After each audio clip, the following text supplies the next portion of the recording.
I just got to get something off my chest here a little bit. I love this country, United States of America. I've had family that fought and died for this country, just like most all of us have. So I love this country, but I'm not always proud of this country. I'm not always proud of some of the things we do. Look back in history, you got the Trail of Tears, slavery, the way we've handled ourselves in some of the global interactions. Some of it I'm very proud of, but not always proud of it. So I'm not very proud right now of this country because we've let ourselves become a bunch of Kool-Aid drinking, mindless minions. We follow and allow our government to do whatever the hell it wants. We are the biggest group of enablers. We let our government piss on us and tell us it's raining. They've raped our Social Security. It's gone. I mean, it's just dwindling to nothing. The bubble will burst, people. One day it will be over. The bubble will burst. Have we learned nothing? Look at the 2008 housing market. That was a bubble that could have been forecasted to burst. We let the companies, the corporations, Fannie Mae and Freddie Mac and all those, they knew all these young couples couldn't afford the houses they were buying. They knew this young couple making $10 an hour minimum wage couldn't afford a $150,000 home. They knew it was going to pop. They didn't care because they were raping the funds at the time. They were making all the money. They had a no-lose situation. If that young couple couldn't handle it, their bubble burst. Who gives a damn? Who cares about them? We'll just take their house. It's a no-lose for us. And that's what we've let this country do, the same thing to all of us to this day. We still let them practice that. NAFTA, North American Free Trade Agreement. People want to blame Clintons for it, but really George Bush Sr. is the one that initiated NAFTA. Clintons just kind of carried the ball over the line, This is when we had this mass exodus of our jobs. We started hemorrhaging jobs, American jobs, out of the country. There was no tariffs, there was no taxes, it was free trade, which meant that allowed American companies to run over the border and set up shop in another country. So this free trade agreement, who's it free for? Now the companies, the corporations, they can trade. They trade all day long. They move it back and forth. It's free. They're enjoying all that profit. It's awesome for these companies. You go try to buy you a Viagra from Canada. See what happens. How's that free trade working out? It doesn't. It used to, but they stopped that loophole.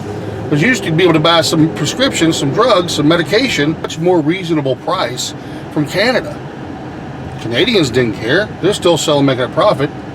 But the pharmaceutical companies, they care. They stop that shit real fast. You go try to buy an aspirin from Canada, ain't happening. What they sell here for $100 a pill, you can buy there for 50 cents, $2, $3 a pill.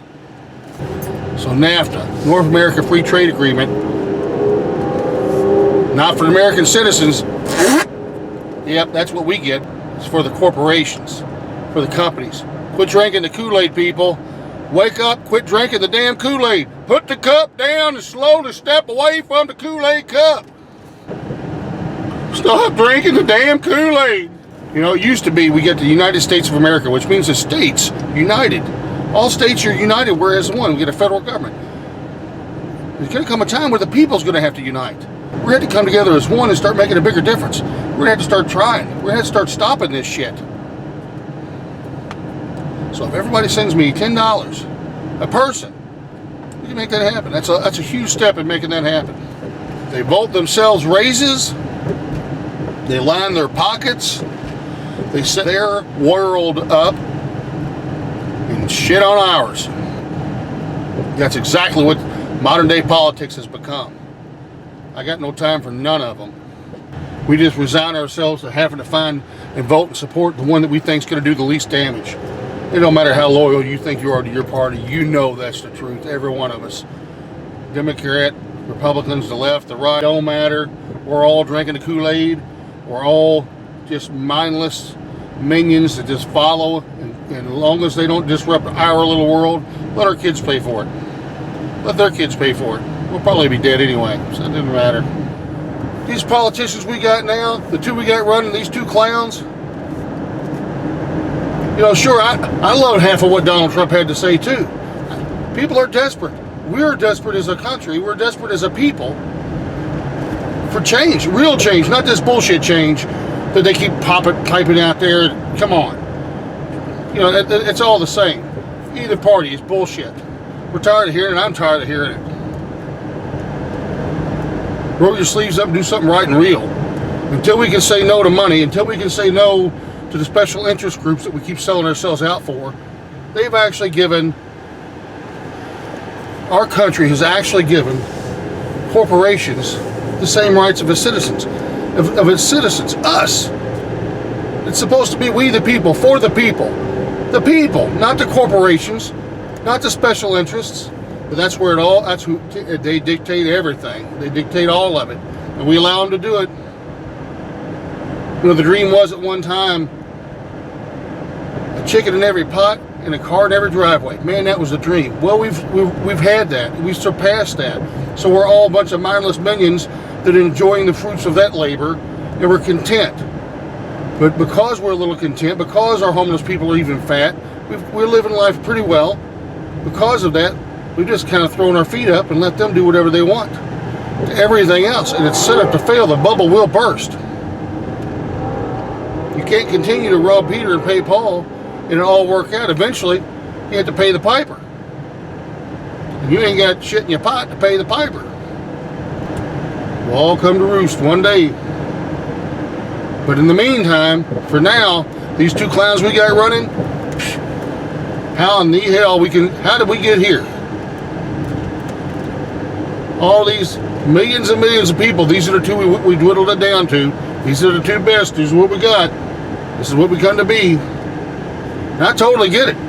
Donald Trump, I get it. He was saying some of the stuff we were desperate to hear.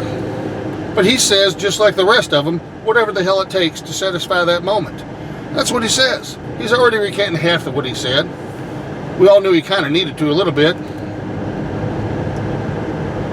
The debate's coming up. That's going to be entertaining. I tell you, you know, Hillary, as ridiculous, crazy as she is, she'd do well just to yield some of her time in the debates and just let Donald Trump keep talking. That's the best move she can make. Because the more he talks, the country's starting to scratch their head a little bit. Be honest, we all are. We were drinking his Kool-Aid for a little while, and now the more he talks, the more rope he's been given, he's starting to hang himself because he's saying some crazy shit. He's schoolhousing this stuff. We've all heard about the size of his hands. That's not presidential. We've all heard about how putting horns on her and she's a terrible person. She's evil. She's the devil. What is he? The Waterboy's mom? She the devil. Hillary Clinton is the devil. She's evil. She's pretty much just a bad, evil person. That's pretty much what she is. Just so don't vote for her. She's a really, really bad person and evil. And pretty sure she, you know, she kills kids and skins them for the pelts. I'm just saying, you know, that's Schoolhouse. That's where he goes. And she's a clown. She's a joke. She's got more blood on her hands. But yet, somehow, she could just fabricate an entire story. And when get caught, just say, well, you know, I misspoke. We'll have to look over that. I misspoke. Well, that's wrong. The emails, come on. Jesus H. Talk about an enablers. What if your children did like that? We can't even hold what is to be the possible future president of the United States to higher standards than that? You want your third grader to have higher standards than that. But we allow this to happen? And we're okay with it? I tell you, sadly, and it pains me to say this, but this election, these are our two choices. I may have to exercise my right not to vote. I can't see giving either one of these clowns my vote. I don't know what that says or does. I don't know if I'm throwing the towel in, but wow, maybe I'll do a write-in. Maybe I'll write in Donald Duck or something. That'd be more beneficial for our country than what we got now, I guarantee it. We can only hope, as all of us do, that whoever wins this election, they just surround themselves with much smarter people, and the people behind the scenes pull the strings and don't take this country straight down the tubes.